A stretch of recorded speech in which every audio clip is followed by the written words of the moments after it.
¿Cómo están? Muy buenas noches. Domingo 5 de enero de 2020, de 2020, como se llama este programa, 2020 más que una decisión. Muchas gracias por estar ahí, muchas gracias por acompañarnos esta noche. Partió el año y partió muy noticioso, ustedes lo saben.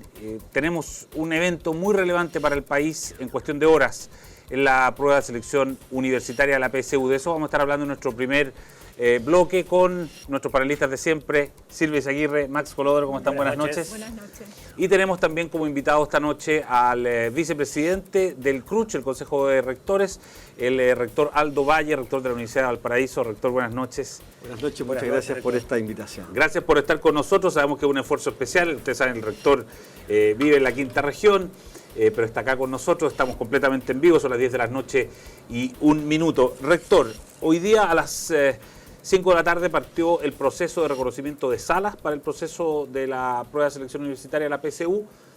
Miles de estudiantes fueron a reconocer su sala, a mirarla. ¿Cómo estuvo el proceso? ¿Cuál es la información que usted tiene ahora de último momento? Supimos que hubo tomas de un par de colegios en Copiapó, hubo más incidentes como ese, estuvieron las cosas tranquilas. Cuéntenos, por favor, cuál es la información que usted maneja.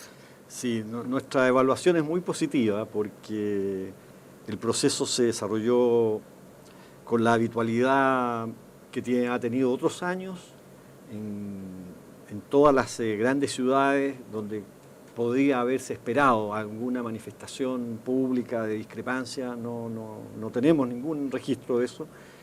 Y efectivamente en la mañana tuvimos la mala noticia de que un par de establecimientos que habían sido informados como locales estaban tomados, pero como estaba por lo demás considerado, teníamos los locales alternativos.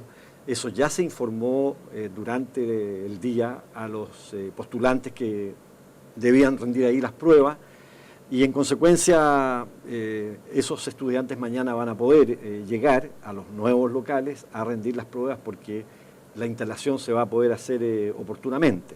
¿Eso, rector, es un presagio de que mañana las cosas van a funcionar bien, cree usted?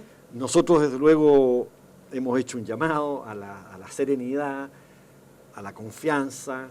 Necesitamos apoyar a todos nuestros estudiantes, a todas las y los postulantes que se inscribieron. Son 297.437. Con todos ellos, hemos dicho durante todos estos días, tenemos una obligación pública asumida durante el año 2019, en el momento en que cada una y cada uno de ellos se inscribió, y ellos tienen un derecho. Ellos tienen una decisión que tomar que nadie, creo yo, puede impedir. Y ese es el llamado, entonces, a respetar ese derecho, porque se trata de un hito muy importante, desde luego, en la trayectoria educativa, pero también en la propia biografía personal, ¿no? Todos, creo yo, podemos recordar, dependiendo los nombres de las pruebas, según los ciclos etarios en que nos encontremos. Pero nadie puede, creo yo, disminuir que se trata de un momento clave, y entonces lo peor que podemos hacer es agregar tensión a un hecho que todos sabemos, ¿no? Que ya contiene por sí misma una tensión. Max. Rector, yo estoy de acuerdo en que hay que hacer el esfuerzo de que las cosas salgan bien y creo que es un esfuerzo valorable en ese sentido, pero la realidad es que este ya es un proceso anormal. ¿Para qué estamos con cosas? Este fue un proceso que debió suspenderse 2 veces y que hoy día está bajo la amenaza de funas, de boicot por parte de federaciones estudiantiles, de la ASAS y de la CONES. Y yo me imagino que para los estudiantes que mañana tienen que rendir esta prueba, esto inevitablemente supone o agrega una tensión, un estrés adicional, inevitablemente. ¿No existía la posibilidad de finalmente suspender este proceso y buscar una alternativa? Leí ayer o anteayer en el diario de que se probó un modelo de selección alternativo. ¿No existía realmente esa posibilidad? Si nosotros lo consideramos, ¿no? Y la verdad es que todos los cálculos nos llevaban a un problema difícil de resolver, que es en carreras muy demandadas y en universidades muy demandadas. Y genera un empate masivo que no teníamos cómo dirimir, salvo que le entregáramos a las instituciones factores de ponderación adicionales que en definitiva distorsionaban el sistema en su conjunto. Y también nosotros consideramos que este sistema público que permite desde luego una forma muy transparente, en definitiva, de reconocer preferencias, de asignar oportunidades vacantes. Deben postular unos 150.000 estudiantes para unas 112.000 o 115.000 vacantes, ¿no? Cada estudiante tiene opciones por hasta un número de 6 u 8 veces, ¿no? Son 41 universidades. Se toma la prueba desde Putre hasta Puerto Williams, ¿no? Se postula desde Palena, desde Melinca, desde Chaitén, desde Futaleufú. O sea, efectivamente es un proceso que también, ¿no?, tiene una connotación integradora en el país que nosotros valoramos mucho. Y entonces nos parecía que perseverar en que la prueba se postergara, porque claro, hacerla muy cerca de octubre era, a mi juicio, insensato, ¿no?, irresponsable. Un poco después del estallido. Y después diciembre, bueno, diciembre colisionó con dos acontecimientos que iba a haber aquí, que era la PEC y la COP25. Esa fue una de las razones. Que luego, claro, que luego no se produjeron, pero en su momento pensamos que no podía ser que coincidieran, ¿no? Y era mejor entonces, con anticipación, decir, bueno, la vamos a hacer.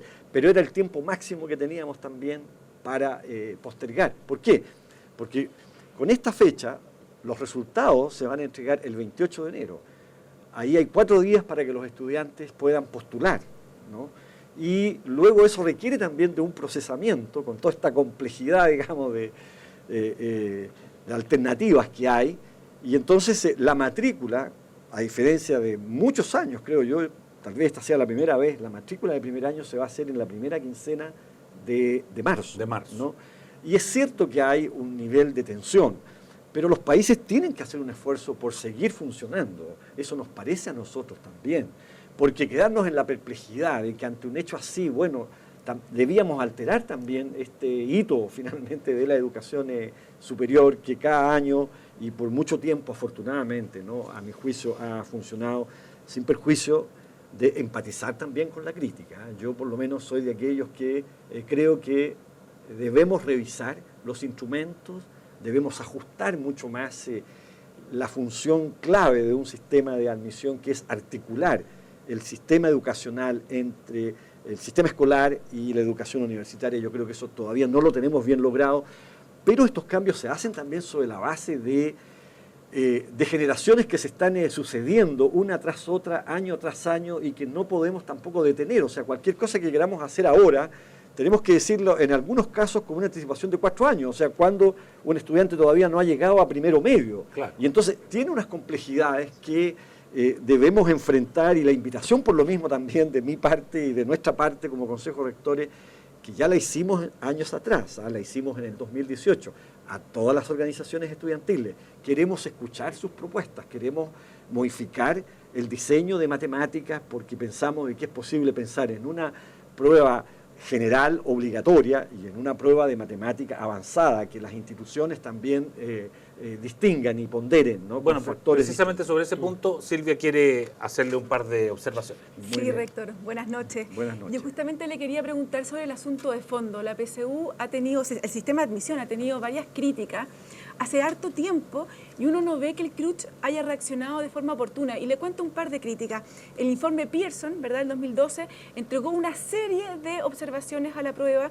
Después hubo un informe de Alejandra Misala con Salomé Martínez también, donde hacían un montón de recomendaciones para mejorar la prueba, y hoy día 2020 todavía no se ven materializadas. E incluso le cuento que respecto del ranking, por ejemplo, el 2012 se advirtió al CRUCH que la fórmula que ustedes tenían perjudicaba a los alumnos de la educación pública. Por ejemplo... Este es el ranking que se hace con las notas. Exacto. Un alumno, por ejemplo, del Colegio Cumbres, que pertenece al 10% del percentil más alto, le bonifica este ranking 796 puntos, ¿verdad? Pero el mismo alumno del percentil 10 del Liceo Baldomero Lillo le bonifica 669 puntos.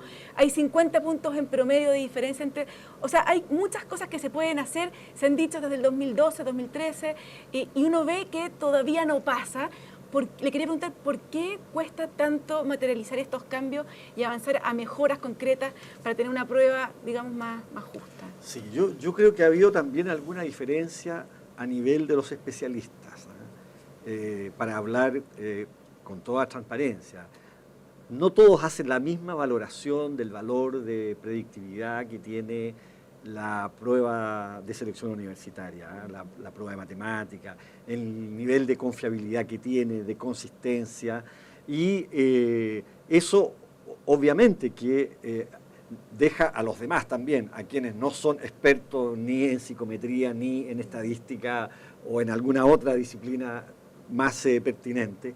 Y entonces hemos tenido ahí, creo yo, un déficit. Y luego, en términos de voluntad, nosotros acordamos, por fin, en el año 2019, introducir estos cambios para ejecutar las recomendaciones de ese comité de expertas que nosotros nombramos, acordamos nombrar. Y lo que está hoy día entonces en marcha es efectivamente el diseño de esos nuevos instrumentos. Y yo también participo de que esto pudo haber sido antes, pero están estos dos niveles, creo yo, de complejidad. La duda de si el sistema finalmente es responsable de la, por así decir, asimetría que se produce, cuánto es lo que puede corregir el instrumento y cuánto es lo que tiene que ocurrir antes, es decir, en el sistema escolar que tiene unas asimetrías que en cualquier caso, ¿no?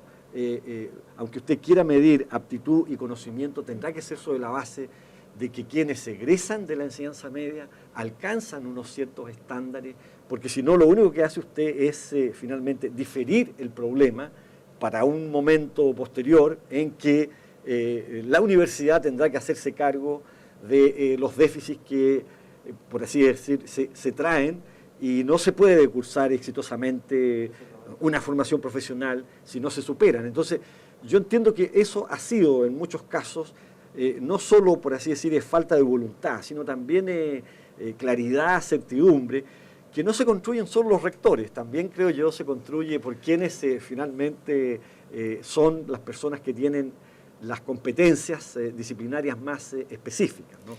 Ahí hemos tenido una duda en el país. Rector, esta se supone que es la última PSU como la conocemos y que a partir del próximo año vamos a tener un instrumento distinto. ¿Qué es lo que cambia básicamente? ¿Cuál es la metodología distinta? ¿Es esto, se habla de que este es un termómetro que mide algo? Efectivamente, todos los años nosotros nos damos cuenta que la PSU muestra una brecha entre distintos sectores del país. Eso es cierto. El punto es, ¿rompemos ese termómetro o ese termómetro en el fondo es el que nos permite medir cómo va a ser la PSU del futuro? Yo creo que no basta con decir, mire, tenemos un sistema escolar segregado, entonces mientras eso no ocurra no tenemos por qué cambiar los instrumentos. Yo creo que tenemos que cambiar los instrumentos y hemos discurrido y trabajado en ese sentido. O sea, hoy día están en marcha, ¿no? Los encargos, los cometidos, se están constituyendo los grupos para que haya un proyecto FONDEF que tiene, digamos, la Universidad de Chile para efectivamente ir construyendo, ¿no? Una prueba que pueda reconocer claramente unas competencias genéricas básicas, más capacidades de razonamiento que conocimiento, ¿no? Y ese yo creo que es el gran problema. ¿Por qué?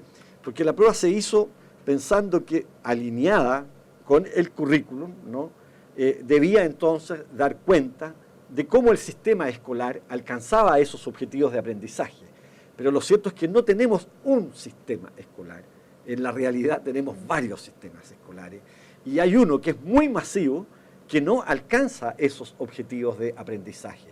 Y entonces no puede quedar condenado, por así decir, ese segmento a que el instrumento, bueno, se hace para un sistema escolar idealizado que en realidad el país no tiene. Entonces, nosotros ya acordamos eso y el Consejo de Rectores actuando consecuentemente, lo que tiene que hacer en el año 2020 es proponer, instar, ahora digamos, en el comité de acceso, porque cambió la institucionalidad del sistema de admisión, la ley lo cambia y entra en vigencia, digamos, una nueva institucionalidad, es que la subsecretaría, exactamente, claro, deja de ser el Consejo de Rectores, claro. pero claro, pero en ese comité de acceso a la universidad hay 5 representantes del Consejo de Rectores de 7 u 8 integrantes que tienen. Entonces, nosotros tenemos, por así decir, un deber, ¿no?, de moralidad pública, en el sentido de instar, de proponer estos cambios, porque los requiere el país. Perdemos talento, finalmente, y no nos podemos dar ese lujo. Rector, No, yo quería hacerle 2 preguntas, perdone. La primera, muy cortita, ¿cree usted que fue un error pasarnos de la prueba de aptitud académica que medía aptitudes a la PSU que mide conocimiento? Y la segunda pregunta tiene que ver con lo que usted dijo, o sea, más allá de que corrijamos todo lo que podamos corregir los instrumentos, al final el instrumento mide una realidad que tiene que ver con que alumnos de sectores más vulnerables, ¿verdad?, tienen diferencias en aprendizaje con alumnos de sectores más favorecidos y que el sistema escolar no logra reducir. Y eso la prueba nunca lo va a poder cambiar, ¿verdad?, porque la prueba mide una realidad. Pero esa es la prueba. Después están las universidades que tienen instrumentos y tienen una política y una misión. Y la misión de la Universidad de Chile, por ejemplo, y de algunas universidades del Estado, ha sido formar alumnos de forma muy selectiva, los mejores alumnos. ¿Cree usted que esa debe ser la misión de una universidad pública o debiera haber una combinación entre formar a alumnos más selectivos, pero también dar una cabida a otro tipo de estudiantes que no tienen esas competencias? Lo digo porque tenemos universidades privadas, ¿verdad?, que no son selectivas y cumplen con esa misión. Sí, yo creo que, respecto a la primera pregunta, ¿no?, yo creo que debiera haber efectivamente cambios que se dirijan en el sentido de reconocer más el talento, porque incluso desde el punto de vista de las capacidades del país, es mucho más eficiente, ¿no?, que ese talento en potencia, que el sistema escolar no logra finalmente relevar, ¿no? No logra que despegue finalmente, ¿no? Yo creo que hay que buscar una articulación del sistema educacional que permita que finalmente el país se valga de esos talentos. Y yo creo que eso hoy día no lo estamos haciendo bien y no lo hace bien esta prueba. Ahora, siempre va a haber, y por eso yo me detengo en esto de articular, porque obviamente que para ingresar a ciertas carreras, a la educación superior, se requieren de unas competencias diferenciadas. El sistema también tiene que diversificarse en consecuencia, porque esas competencias diferenciadas no tienen por qué ser entonces mediante pruebas uniformes. Y allí el sistema debe ser más diverso. La ley, me parece a mí, tal como quedó finalmente, permite que las instituciones puedan introducir mediciones diferenciadas. Y esto no debe quedar solo en manos del gobierno o del ministerio, sino que son las propias instituciones las que deben, creo yo, enriquecer entonces el sistema, y ahora está esa posibilidad. Y luego, respecto de la misión, a mí me parece que obviamente el país necesita, digamos, de instituciones complejas y no puede quedarse solo en la idea de una docencia de pregrado, ¿no? Pero la función, si uno mira, digamos, al sistema en su conjunto, es que efectivamente estemos valiéndonos de los recursos intelectuales, ¿no?, que tiene el país, y recursos intelectuales para las diversas tareas, para las diversas funciones y capacidades que el país tiene, y no producir una segregación asociada simplemente a la cuna, digamos, ¿no?, o a las oportunidades que tuvieron las personas en sus primeros años de vida o en sus primeros 18 años de vida. Y por lo mismo yo creo que necesitamos mirar con más atención cuánta inclusividad produce el sistema y cuánta finalmente exclusión produce el sistema. Yo creo que produce más exclusión, menos inclusión, y ahí mismo el país, creo yo, se traiciona o se defrauda a sí mismo, porque pierde talento, pierde capacidades para la economía, para la vida social, para las instituciones. Es grave, es sensible Y está bien entonces que nos pongamos de una vez todos en una deliberación pública, lo más profunda, pero también sin oportunismos, digamos, y ojalá sin mezquindades de ningún tipo, porque es muy serio, ¿no? Y porque es muy determinante para el país. Rector, yo le quiero hacer una pregunta, lo quiero traer de vuelta a la contingencia, a lo que estamos viviendo en estas horas. Pongámonos en el escenario pesimista. Si mañana hay alteraciones, problemas derivados de estas funas y de este boicot de las organizaciones estudiantiles lo suficientemente graves y generalizados, masivos, ¿cuál es el plan B? ¿Qué es lo que se hace en ese caso? Nosotros tenemos hasta ahora un procedimiento. Hay alternativas, pero esas alternativas serán propuestas al Consejo de Rectores el día 9. O sea, el Consejo de Rectores tiene programada una sesión el día 9. Próximo jueves. El próximo jueves. Y lo cierto es que esos cursos de acción que van a depender de hipótesis muy distintas, que hemos calificado de casos fortuitos o de fuerza mayor, en la medida que se verifiquen, van a dar, por así decir, lugar a cursos de acción distintos, y esos cursos de acción van a ser sancionados o acordados en el Consejo de Rectores el día 9, y yo estoy autorizado solo hasta aquí, digamos, solo para decir, cuando el Consejo de Rectores conozca estas propuestas, dependiendo de cuán grave hayan sido las situaciones, vamos a conocer esos cursos de acción. Okay. Pero hay plan A, plan B, plan C, plan D. Nos hemos se han puesto en estos escenarios. En todas las hipótesis, en el sentido de que ningún estudiante, primero, quede fuera del sistema de admisión. En este proceso nos haremos cargo, porque no puede ser de costo, no puede ser de costo del postulante, de la postulante, que por un hecho finalmente ajeno, proveniente de un tercero, una vía de hecho injusta, ¿no? Indebida, porque las personas, a mí me parece que mañana van a dar sus pruebas, van a ejercer un derecho. Y nadie puede, creo yo, interponerse por la vía de pensar distinto, de tener una crítica, que puede ser muy legítima. Pero las críticas legítimas no pueden transformarse finalmente en justificaciones para imponerle a otro. Nadie puede hacer a otro feliz ni libre por la fuerza. ¿Usted puede garantizar, rector, que todos los estudiantes van a tener acceso al proceso de admisión? En igualdad de condiciones, vamos, en todos los casos en que se produzcan situaciones, por ejemplo, que se produjeran situaciones de alteración, en que no es recomendable que un estudiante dé una prueba en medio de una funa, por ejemplo, a esas personas se les va a dar siempre la oportunidad, se les va a buscar el momento para que puedan rendir esa prueba. Se les va a trasladar del lugar, se les va a atrasar el horario y, dependiendo de las magnitudes de los problemas, ninguna persona, decimos, va a quedar fuera de este sistema de admisión. Hay un punto muy importante. Hoy día en la mañana yo escuchaba una entrevista al intendente de Santiago, Felipe Guevara, que planteaba que Carabineros está contactado directamente con el Consejo de Rectores, con el CRUCH y con el DEMRE, para coordinar los temas de seguridad pública para la prueba. ¿Eso es así? No, ¿ustedes están directamente hablando con Carabineros? ¿No hay intermediación con el gobierno en esto? O sea, ¿ustedes aparecen como finalmente los responsables últimos de este proceso? Mire, nosotros hemos trabajado coordinadamente con el Ministerio de Educación, con el DEMRE y el Consejo de Rectores. Y desde luego, a través del Ministerio de Educación, con Carabineros de Chile, todos los años se trabaja, porque esto supone un esfuerzo público enorme, ¿no?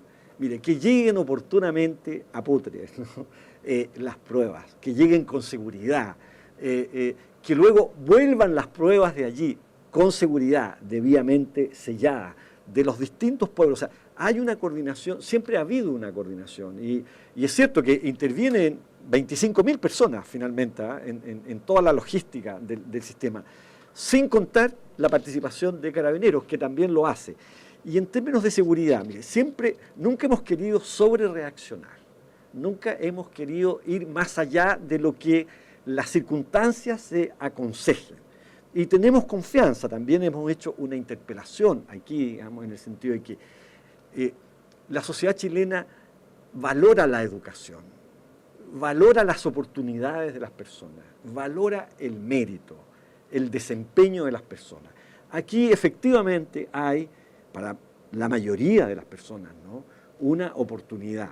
Y entonces, ¿por qué impedir que las personas puedan hacer uso de ese derecho? A nosotros nos parece que es muy injusto. Y entonces esas coordinaciones existen, han existido, y en todos los casos que sea necesario, obviamente, ¿no?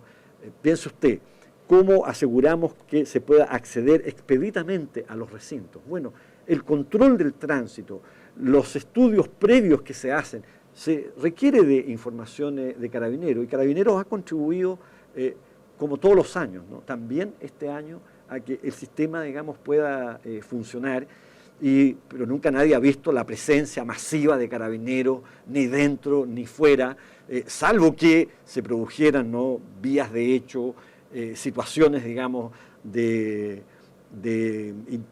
interrupción del orden público, de la integridad y respeto de las personas. Obviamente en ese caso actuará Carabineros, pero no porque haya algo así como una petición que se haga, digamos, especialmente, ¿no? ¿No hubo ninguna instancia para poder conversar con la CONES y con la ACES en medio de esta coyuntura? No tuvimos, porque la verdad es que la declaración, por así decir, más fuerte y más enfática, la conocimos, la verdad es que entre lunes y martes de esta misma semana. No ha habido ningún diálogo con ellos. No hemos tenido una conversación con ellos. Pero nosotros queremos conversar con ellos, porque necesitamos una agenda en conjunto. Una de los primeros acuerdos del Consejo en abril de 2019 es llevar adelante una investigación sobre propósitos y uso de las pruebas de admisión a la universidad. Y el primer estudio es, entonces, escuchando a todos los actores y escuchar a los estudiantes y a las federaciones. Nosotros formamos un comité consultivo, invitamos a fines del 2017, a inicio del 2018, a los estudiantes, a las organizaciones. Algunas llegaron, no hubo la constancia que nosotros esperábamos, pero bueno, aquí hay otra oportunidad. Esto va a seguir funcionando y necesitamos trabajar juntos. Rector Aldo Valle, le queremos agradecer su presencia esta noche acá. Sabemos que ha tenido una jornada larga. Las próximas que vienen ya nos informó que por lo menos hasta el 9 no va a tener posibilidad de descansar.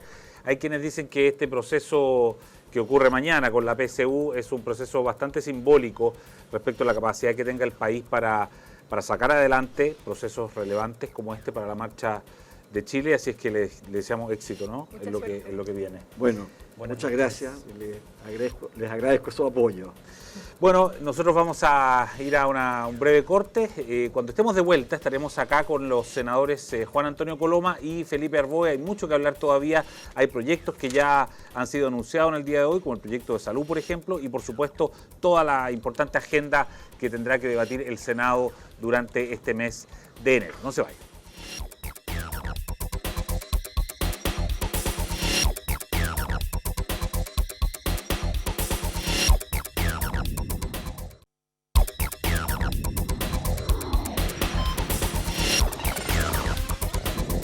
10:30 de la noche, estamos en vivo, esto es 2020, más que una decisión. Este es nuestro programa, ¿no?, esta coproducción que tenemos con El Líbero y TV+. Acuérdense que estamos en el hashtag 2020 TV+, pueden comentar ahí. Y estamos en Instagram, Twitter y Facebook, @2020-TV+. Ahí están todas nuestras redes sociales por si nos quieren comentar en esta noche de verano que no estuvo tan calurosa. Menos mal este día domingo 5 de enero. Ya le habíamos adelantado que tendríamos en el estudio a dos senadores. Estamos con el senador Felipe Arboe, militante del PPD, representante de la región del Biobío. Senador, buenas noches. Buenas noches, Biobío y Ñuble. Buenas noches. Sí. Claramente, sí, actualizado. Y el senador Juan Antonio Coloma, militante de la UDI y representante del Maule. Maule y uno solo. Sí. Uno solo, ¿no? Muy buenas noches. Muy buenas noches, muchas gracias. Quiero partir con el senador Felipe Arboe. Fíjese que hoy día, mirando la prensa dominical, hay varios columnistas que coinciden en un concepto. Dicen que hay una especie de parlamentarismo de facto en Chile, como si estuviese gobernando en verdad el poder legislativo, que se hubiese trasladado para allá el poder real. ¿Usted está de acuerdo con eso? A propósito, digo, de las acusaciones constitucionales, de la acusación constitucional al intendente Guevara, etcétera, etcétera, que parece que el Parlamento el que hoy día tiene la manija. ¿Usted estaría de acuerdo con eso o no? Yo creo que hay algo de eso, en el sentido de que el acuerdo constitucional que hicimos en el Senado, con diputados y diputadas, digamos, y dirigentes de diferentes partidos políticos, fue una muestra de cómo el Congreso Nacional fue capaz de dar una salida a una crisis institucional extremadamente compleja. Es evidente que el vacío de poder en el gobierno en un momento determinado y la debilidad de la actual administración ha demandado al Parlamento y particularmente al Senado crear puntos de encuentro. Y no es casualidad que ahí se haya fraguado un acuerdo en materia tributaria, que ahí se esté fraguando un acuerdo en materia de seguridad, que ahí se haya fraguado o se pueda fraguar, espero yo, un acuerdo en materia de pensiones y muchas otras. Es el rol de la política, es el rol del Congreso. Y yo aspiro a que el Congreso Nacional tenga este rol de, no digo solo colegislador, sino también de cogobernar en el buen sentido de la palabra. Es cierto que las acusaciones constitucionales muchas veces generan niveles de enfrentamiento que no, a mi juicio, no son adecuados, pero es una facultad que tienen los diputados de ejercerla y, bueno, uno no puede limitarla. ¿Cuál es, creo yo, donde uno tiene que apuntar hoy día? Probablemente es a que el Senado se transforme no solo en un espacio de encuentro entre el poder político, sino que también seamos capaces de incorporar a la ciudadanía, al mundo privado. Es decir, que realmente sea un punto de encuentro que a mi juicio es lo que le hace falta a este país para sacarlo de la crisis en que estamos hoy día. Se ha publicado... Ahora, pero, para terminar, todo esto en función de que si bien este es un gobierno, el sistema político chileno es extremadamente presidencialista porque radica las facultades principales en el Ejecutivo y no en el Legislativo, por la vía de los hechos. En la práctica, la agenda legislativa en general se está manejando más bien en el Parlamento, producto de que tenemos un gobierno que no tiene mayoría parlamentaria. Por eso es que algunos hemos propuesto, ya hace varios años, estudiar la posibilidad de un régimen semipresidencial donde tengamos la posibilidad de que un gobierno elegido democráticamente tenga también una mayoría parlamentaria. Si uno observa en el derecho comparado, en la historia política contemporánea comparada, los países con mayor estabilidad política y mayor, yo diría, crecimiento o estabilidad en el crecimiento, más crecimiento, estabilidad en el crecimiento son aquellos que tienen regímenes parlamentarios o semipresidenciales. Se ha publicado que a partir del 11 de marzo usted podría ser el próximo presidente del Senado, ¿eso es así? Bueno, eso va a depender, digamos, de las mayorías en el Senado. Hay una conversación que hemos tenido. Esta semana debiera quedar definido en el Comité de Senadores del PPD. Vamos a ver.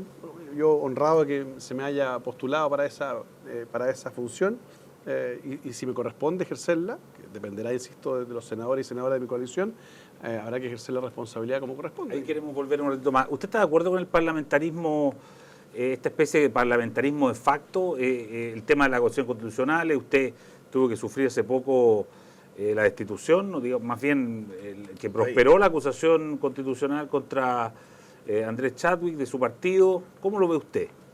A ver, obviamente hay un giro, porque claramente a propósito del estallido social y de violencia se han radicado desafíos más importantes quizás en materia estructural del país y obviamente ahí no solamente el gobierno tiene un rol, sino también el Parlamento.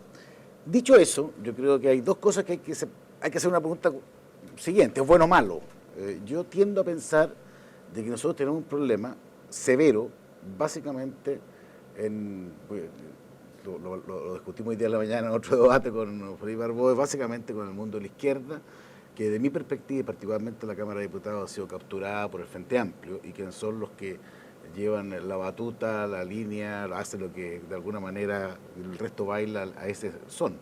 Y ellos han decidido hacer de la política un acoso permanente respecto del tema de la autoridad y se han planteado todo tipo de acusaciones constitucionales o interpelaciones. Ambas están dentro del Estado de Derecho, no reclamo, pero la forma de hacerlo o la mentalidad con que se hace es mucho más un ánimo destructivo que un ánimo de ejercer facultades. Creo que lo de Andrés Chadwick objetivamente es un episodio negro de la política chilena, porque objetivamente no tenía tratar de establecer responsabilidades, eventualmente de omisión, y que terminaron en violación de derechos humanos por su acción del ministro del Interior, no es cierto, es una falsedad. Creo que lo que está haciendo, probablemente vamos a tener que vincularnos, porque llega al Senado, plantear las acusaciones constitucionales como una fórmula de hacer una especie de escáner al gobierno, como se está haciendo también con el intendente Guevara, también impulsados todos por los mismos, y con este conjunto de interpelaciones, establece una nueva realidad que a mí por lo menos no me acomoda y echo de menos una oposición o más democrática, más de la antigua concertación a la nueva mayoría, que creo, y dicho para ser bien honesto, que en el Senado se ha mantenido algo de eso, que es valioso también, una cosa distintiva, diferenciadora, y ojalá que esta sea la línea que se ¿A imponga. usted le gustaría que Felipe Arbóez fuese el próximo presidente del Senado? Yo hacer todo lo posible para que no sea. Para que no sea. Pero lo prefiere al actual No, tenemos que tratar de tener nuestro candidato, pero espero que pueda pero ser... lo prefiere No, a Quintana o no? No vamos a comparar, pero yo creo que lo importante es que el presidente del Senado tenga el espíritu republicano, y eso es muy valioso en una sociedad moderna, tengo confianza que la pueda tener. Silvia. Senadores, le quería preguntar a los dos, y especialmente a ti, Felipe, que fuiste subsecretario de Interior, ¿cómo se recupera el orden público? Porque hemos visto que Andrés Chadwick fue destituido y fue acusado constitucionalmente por violación de derechos humanos y por no restablecer el orden público, y ahora hay una acusación contra el intendente Guevara por esta estrategia de acopamiento. Se ve a la oposición que rechaza la violencia, pero también rechaza todas las formas que ha hecho el gobierno para recuperar el orden público, y no lo hemos recuperado, seamos francos. ¿Qué hay que hacer? A ver, yo creo que hay más preguntas que respuestas, pero porque las situaciones son muy distintas. El escenario político, el orden público son decisiones eminentemente políticas y no técnicas, ¿ya? La seguridad ciudadana puede ser técnica, pero el orden público es eminentemente político, en cómo uno distribuye las fuerzas, cuándo permite y cuándo no permite, cuándo autoriza y cuándo no autoriza. Todos esos son elementos de decisión política. En mi percepción es que este contexto social, de convulsión social, ha generado que las autoridades que han estado a cargo de los procesos, salvo en algunas regiones, no han logrado entender la profundidad de la rabia social que existe, y tampoco, lamentablemente, hemos tenido una institución policial a la altura de las circunstancias, porque que en Chile el control del orden público sea sinónimo de violación de derechos fundamentales es inaceptable. Estas situaciones ocurren en diferentes países del mundo y las policías son capaces de resolverlas con tácticas, técnicas operativas, prácticas y condiciones políticas oportunas, sin violación de derechos humanos. Cuando en los informes del Instituto de Derechos Humanos se grafica y se establecen antecedentes objetivos de vejaciones sexuales al interior de unidades policiales, uno dice, perdón, aquí hay algo que está funcionando mal, un tema cultural que está funcionando mal en esa institución. Ahora, la opinión que yo voy a dar evidentemente es personal, porque en mi coalición tenemos diferencias. Yo creo que hay que ser extremadamente claro y categórico. Por muy legítima que sea una reivindicación, jamás puede justificarse la violencia. Y por tanto, el Estado debe actuar eficientemente dentro del marco del respeto a la ley, digamos, y el Estado de Derecho, en controlar el orden público. Porque hoy día lo que tenemos es un gobierno más bien sobrepasado, una institución de carabineros que está completamente sobrepasada.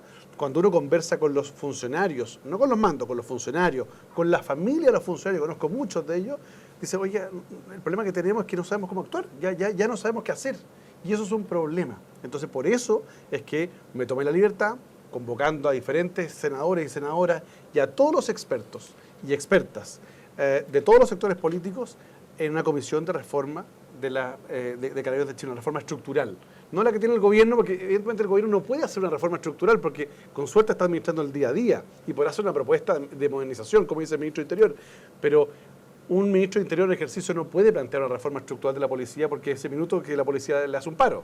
Pero Sí, una solución para un año más. Pero ahora, con estas policías, ¿cómo restablecemos el orden público? Yo creo que el gobierno tiene que mirar con mayor cuidado, con una lectura mucho más profunda de lo que está ocurriendo, identificar aquellos liderazgos negativos que están causando violencia y con un sistema de inteligencia renovado, eficiente, luego identificarlo, acompañar los elementos de prueba para contenerlo. O sea, finalmente así se ha hecho en otros lugares. No fue eso lo que trató de hacer el intendente Guevara cuando trata de cambiar la estrategia. Estaba claro, la estrategia previa de las primeras 6 semanas no había dado. Yo no me puedo referir al intendente Guevara porque eventualmente, si es que la acusación prospera en la Cámara de Diputados, me corresponderá, junto con el senador Coloma, ejercer como jurado. Sin perjuicio de la situación puntual, hay algo que yo le hice ver al intendente Guevara, que me lo conté el otro día en una actividad cuando el presidente promulgó la reforma constitucional. Le dije, mire, le dije yo, intendente, solo le quiero decir por experiencia que las medidas de seguridad para que surtan efectos se implementan y no se anuncian. Y cuando usted anuncia medidas de esa naturaleza, usted hace un desafío y una provocación. Creo que es altamente inconveniente lo que usted hizo. Se lo señalé en ese minuto, a propósito más bien de un comentario para efecto de corrija un determinado tipo de acción. A mí me pasaba, cuando tenía que tomar una medida de seguridad, la tomaba, no lo estaba anunciando.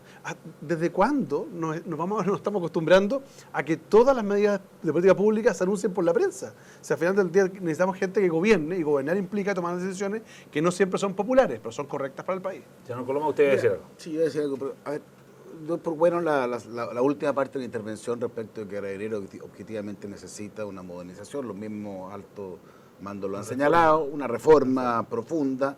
Recordemos que fue el primer planteamiento que hizo el presidente Piñera cuando recién asumió, generar una comisión que propusimos 150 modificaciones, algunas están en tramitación, otras están despachadas, y es un problema que no es de este gobierno, obviamente venía de atrás. Pero yo creo objetivamente que eso no es el problema. Me gustó tu forma de plantearlo más frontal, o sea, yo creo que este es lejos el primer problema que tiene Chile, lejos. Se trata de decir que el principal problema son las demandas sociales, no.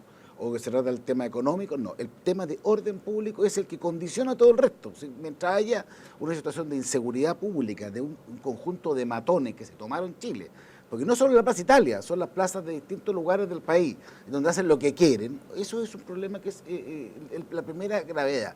Y yo ahí echo de menos, y ahí por eso reitero también la responsabilidad particularmente de la oposición, y particularmente de quienes conducen hoy día el mundo de la izquierda, y particularmente el Partido Comunista y el Frente Amplio, para no dejar ningún cabo suelto, digamos, de tener un mínimo de responsabilidad, porque son los mismos que dicen que se requiere el orden público, pero que hacen todo tipo de acusaciones, todo tipo de descalificaciones contra Carabineros, piden permanentemente la renuncia de todos los altos mandos, destituyen al ministro Chávez, que obviamente eso genera un problema respecto a del orden público en su totalidad. O sea, aquí tenemos un problema gravísimo. O sea, a mí, por eso si me coloca dónde están los problemas, el problema grande de Chile, no son tantos, es uno fundamental, porque resuelto eso, lo he hablado con el presidente, yo soy parte de la Comisión de Hacienda, hemos recibido al presidente del Banco Central, al ministro de Hacienda, gente bien variada, y todos nos dicen, mira, si todos los índices, depende del tema de la confianza, depende del orden público y respecto también de las demandas sociales, se van a ir dando y se van a ir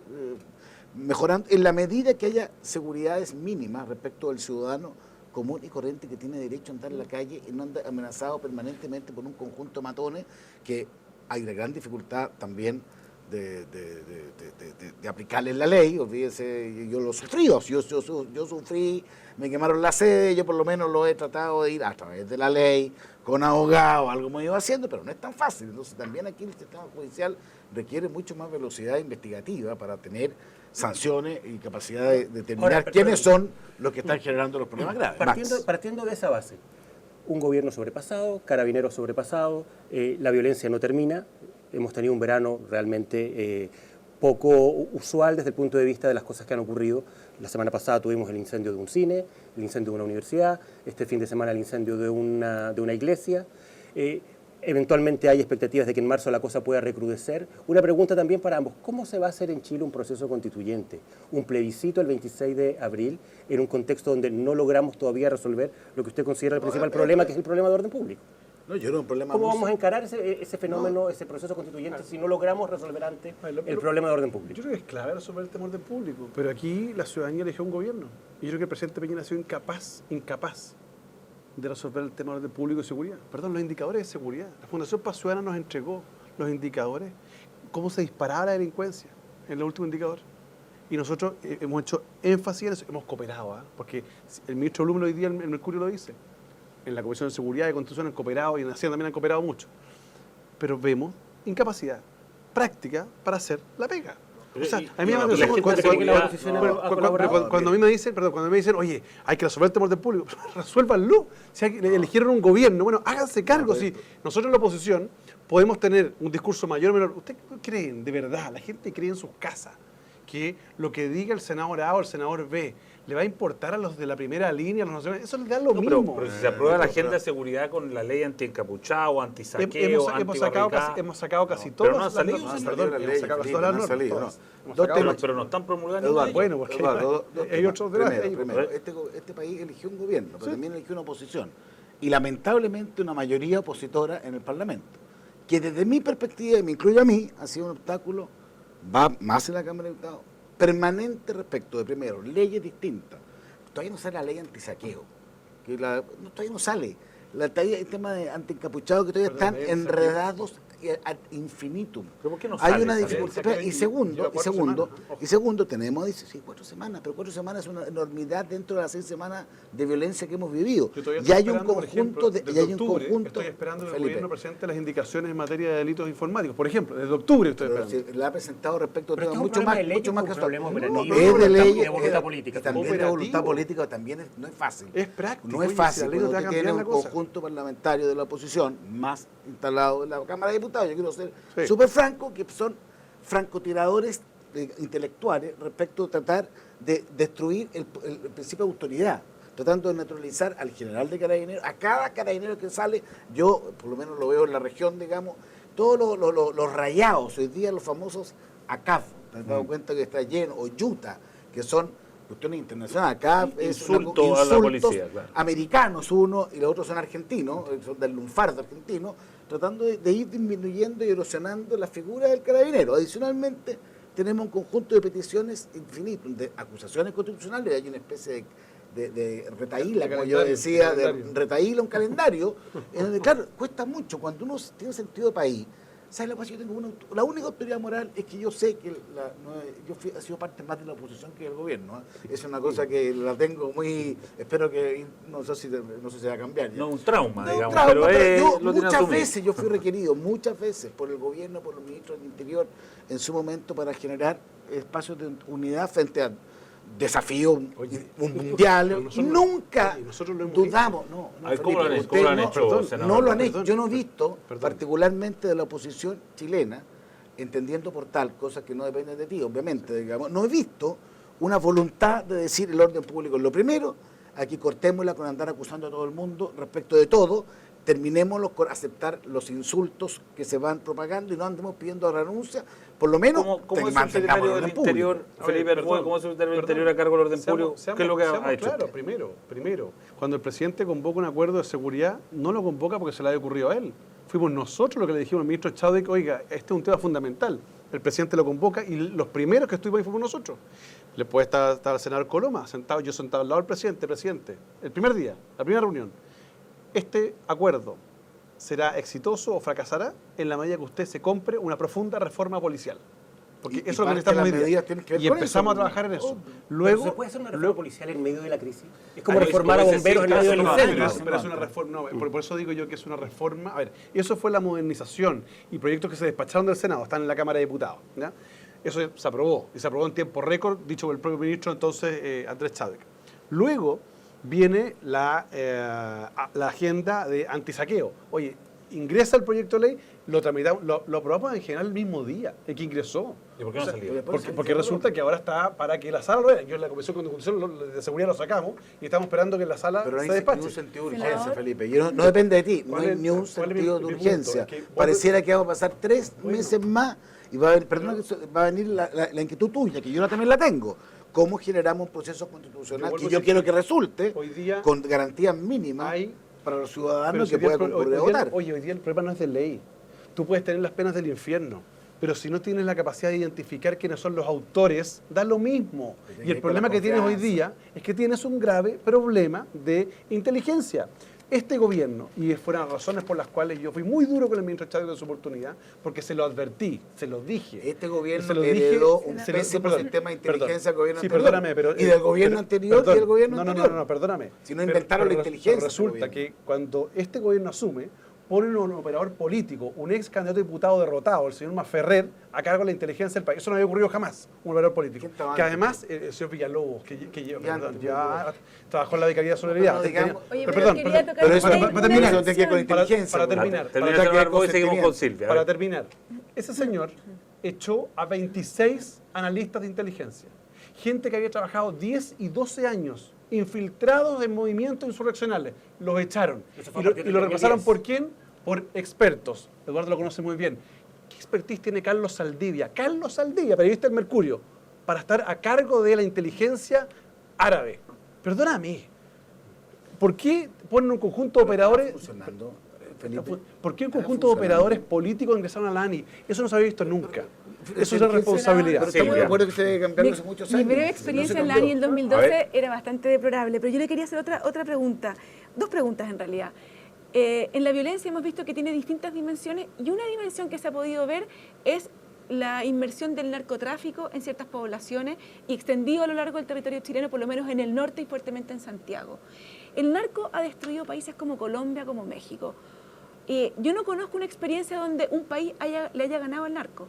Claramente nosotros estamos perdiendo la batalla. No creo que todo lo que vemos de violencia se deba al narco, pero me interesa abordar ese punto que ningún país lo ha podido resolver. Creo que estamos mal parados. ¿Cómo lo podemos hacer nosotros? Y la segunda pregunta tiene que ver con lo que dijo el presidente de su partido, Heraldo Muñoz, cuando dijo que si en Chile ganaba la opción rechazo, ¿verdad? Acá iba a cambiar la violencia y nos olvidáramos de la democracia. ¿Cree usted que en Chile hay democracia? Porque esa declaración nos está diciendo que no hay democracia, que hay una postura que no es legítima y que no se va a respetar. Parto por lo segundo, que es harto más fácil que lo primero. ¿Ya? Así, Yo pensé que era más difícil. Yo pensé que era, No, que era no, peor. más A ver. fácil. Yo no comparto esa declaración, no me parece. Es muy legítimo. Pero lo hizo el presidente del Senado también. Pero no estoy de acuerdo. Yo no estoy de acuerdo y lo digo abiertamente. A ver, aquí, por favor, si hay una persona que legítimamente quiera votar que no, bueno, es la democracia, está bien. Pero ¿y si gana el no, senador? Bueno, Si gana el rechazo. O sea, si ganamos. una cosa es que lo que uno cree que va a ocurrir. Si ganamos, Y yo creo que la verdad es que probablemente va a haber manifestación y va a haber enojo, pero perdón, es la democracia, digamos, ¿no? Pero no puede un liderazgo político plantear que el éxito de una u otra opción significa, como dijo hoy día en la mañana el senador Coloma, un salto al vacío, o el otro dice, no, si que gana el no, va a haber una gran violencia. No me parece que ninguna de las dos sean adecuadas. Por eso yo he insistido mucho en recuperar la estética del lenguaje, el liderazgo político y volver a hablar en términos prudentes más que estridentes. Es un punto. Y dicho lo anterior, cierro el capítulo de Heraldo Muñoz, digamos, respecto a eso, y me voy al tema más de fondo. Yo coincido, Silvia, creo que tenemos una situación extremadamente delicada en materia de narcotráfico. Chile pasó de ser un país de paso de la droga a un país con un alto nivel de consumo, todavía no de producción, pero sí de consumo, y eso es extremadamente delicado. A mi juicio, aquí lo que se requiere es tener una estructura centralizada, como lo han hecho otros países que han logrado aumentar su nivel de eficacia en el control de fronteras terrestres, marítimas. Tenemos un problema grave en materia marítima, porque los controles son aleatorios de los containers, ahí tenemos un problema serio, porque además tenemos multiplicidad de operadores. Usted va a un paso fronterizo terrestre y se encuentra que la zona primaria se la disputa entre aduana, la PDI, impuestos internos y carabineros. Cada uno tiene metas separadas. Entonces resulta que unos no le avisan a los otros. Entonces, porque se compiten entre ellos. Y en realidad ya es un problema de merma. Luego usted va al mundo portuario y la verdad es que los controles aleatorios no son suficientes, dado que Chile ha sido observado ya como un país ya no solo de paso, sino de ingreso de droga para el consumo. Se requiere una modificación estratégica. Y en tercer lugar, tenemos que dar una discusión de fondo, que tiene que ver con el mercado de la droga. Y esto es una discusión que puede ser impopular, pero hay que enfrentarla, como lo hicieron los expresidentes Cardoso, Lagos y muchos otros que se reunieron, hicieron centros de estudio y vieron que respecto a determinado tipo de droga hay que mirar la posibilidad de establecer ciertos niveles de legalización. Y digo, de drogas blandas, para efecto de no higienando. ¿Por qué? Porque uno va destruyendo el mercado y va destruyendo la razón de ser que es de esto, que es el negocio finalmente. La respuesta del Partido A ver, Socialista, por ejemplo, a la situación de San Ramón, ¿estuvo a la altura de la gravedad de este Senador problema? Coloma. Me cargo brevemente en materia de narcotráfico. Obviamente estoy de acuerdo contigo. Aquí hay una mezcla en el estallido social y de violencia, hay una mezcla entre anarquismo, hay una mezcla de narcotráfico evidente. Y hay un Hay un tema estallido político. antisocial junto con el estallido social. Exactamente. Entonces, y eso lo demos ya hasta una realidad. Yo comparto que es un problema grande, no comparto la solución de Cardoso ni Lago, que además no Hay fue que eficiente. estudiarla. No fue eficiente, creo que ha sido una cosa importante, creo que el ingreso lo que hizo el presidente Piñera en cuanto a incluir el ejército respecto básicamente los aviones en la frontera norte ha sido eficiente. Yo tengo buenos datos en esa materia y creo que ha sido útil, pero es un esfuerzo chico respecto a un esfuerzo mucho más grande. Pero no quiero dejar pasar otro tema que me interesa mucho, que es el tema del legítimo derecho a votar que no ¿cómo era la frase? A votar rechazo. No, pero hacerlo Sin como, miedo, sin como era, violencia. sin miedo, sin violencia, Sin a votar odio. rechazo. Yo no quiero decir, pero lo cierto, la autoridad moral de haber sido parte del acuerdo, igual que Felipe, del acuerdo constitucional, porque yo creo que había un momento que era muy difícil para la estabilidad del gobierno, la estabilidad del país, no dar un paso para que uno pudiera tener una reflexión respecto a la legitimidad de determinadas instituciones. Yo creo que la Constitución del 80 ha sido una muy buena Constitución. Y yo no me avergüenzo 30 o 40 años que me he vivido después de eso. Creo que es un país que ha funcionado mucho mejor que otros países. A mí, mi mejor ejemplo es la inmigración. Yo le digo, ¿por qué los inmigrantes llegan a Chile y no llegan a otro país? Porque funciona mejor Chile con todas las taras que podemos tener en otros países. Y en eso tiene que ver la Constitución, que puede mejorarse, obviamente. Se ha cambiado 37 veces en distintos aspectos, yo mismo he puesto fórmulas, pero que es una base estructural muy importante para haber desarrollado Chile, sí. Y lo del Santo Paseo me va a hacer cargo. Es perfectamente legítimo, por tanto, votar que sí o votar que no. Yo cuando se firmó, pensé que iba a hacer una reflexión mucho más profunda, donde uno iba a decir, mira, puedo hacer, pero me he dado cuenta que la opción más de apruebo ha sido asumida mucho por la calle, en el sentido de ser, mire, vamos a hacer, y por eso que yo hice referencia, esto es como un salto al vacío, vamos a hacer el país de nuevo, vamos a partir de cero, yo he visto, vamos a partir de una hoja en blanco, eso es lo que han dicho los ideólogos básicamente del Frente Amplio, y yo les digo, frente a esa realidad, yo tengo todo el derecho a decir rechazo de esa posición, y creo que lo correcto es tratar de, si uno quiere mejorar la Constitución, hacerlo bajo los cauces institucionales. Si gana el rechazo, Y ¿qué si es lo que va a gana el hacer en Chile? rechazo, yo voy a abrazarme con todos los que la mayoría que hubiera Ya. votado. ¿Y creo después que de eso? sería muy importante para Chile porque la legitimidad democrática de un resultado, cualquiera sea, tiene que ser respetado por todos. ¿Y hacer cambio a la Constitución? Y hacerles los cambios que sean necesarios. Y si no tengo ningún trauma de cambiar. Igual que si gana la versión contraria, yo trataré de tener los Sí, máximos pero yo constituyentes quiero volver al posibles. tema de la penetración del narcotráfico en los partidos, en lo que ocurrió en Bueno, la Corte de respecto a Apelaciones de Santa Marta, Rancagua, fue me una situación faltó. muy El grave. Partido Socialista claramente resolvió pésimo un problema que era candente, que era tenía disponibilidad de dar un ejemplo, y no dio ningún ejemplo, porque al final hizo como que hacía algo, no hizo nada, tanto así que fueron decisivos en las decisiones electorales de un tiempo después. Creo que así es como no se deben enfrentar los temas, y eso debilita la sensación pública, que es muy importante, de cómo se enfrentan estos flagelos. O sea, aquí creo que sacaron un 1 y creo que a esta altura todos lo reconocen. Nos queda un minuto. Yo quiero, ustedes saben que este programa se llama 2020, más que una decisión, inspirado en los procesos que se van a vivir durante este año en el país, y hemos estado pidiendo en los últimos programas pronóstico. ¿Cuál es su pronóstico, senador Arboe, del resultado del plebiscito del 26 de abril? Yo creo que va a ganar la opción apruebo, un cambio constitucional. ¿Con qué margen? No puedo ser pitonizo en esto, pero yo creo que va a ser un 60-40. 60-40. Sí. Senador Coloma. Sería una gran sorpresa, un resultado de esa naturaleza. Noticia en desarrollo. Sí. Partimos, yo le quiero, yo me voy a dedicarme con fuerza al tema del rechazo. Partimos 90 días perdiendo. Hoy día acabo de ver una encuesta que viene. Acá demuestra que ya está en 20. Ya están 20, espero que estemos en 30 para marzo. Y llegando el 26 de Y abril, llegamos en ¿a cuánto? abril, puede venir la repechada. Usted dice que- Noticia en desarrollo. Ah, usted dice No que se puede. puede y usted Noticia puede dar en el rechazo. desarrollo. La última pregunta, ¿no se puede? No se puede. Nos quedan 20 Quería segundos. sobre paridad. Les queremos Tengo que agradecer. hacer una aclaración, A ver. porque me escribe Vamos a Heraldo Muñoz, ¿Ya? y me dice que se trata de una fake news, que él no dijo eso. Ah, me dice pero- que él no dijo eso. Pero vamos a chequear bien. consecuencia- Vamos a chequear bien. consecuencia- qué es Yo lo exactamente. leí exactamente. Bueno, vamos a ver qué es Bueno, exactamente lo que Quiero dijo. plantearlo. Y lo vamos y mañana en el libro lo vamos a informar y vamos a ver exactamente qué fue lo que dijo y para que lo contrastemos. Muchas gracias por estar ahí esta noche, domingo 5 de enero, 2020, más que una decisión. Gracias, senador Coloma, gracias, senador Arboe, gracias, Silvia, gracias, Max. Nos vemos el próximo domingo aquí donde siempre. Gracias. Buenas noches. Buenas noches.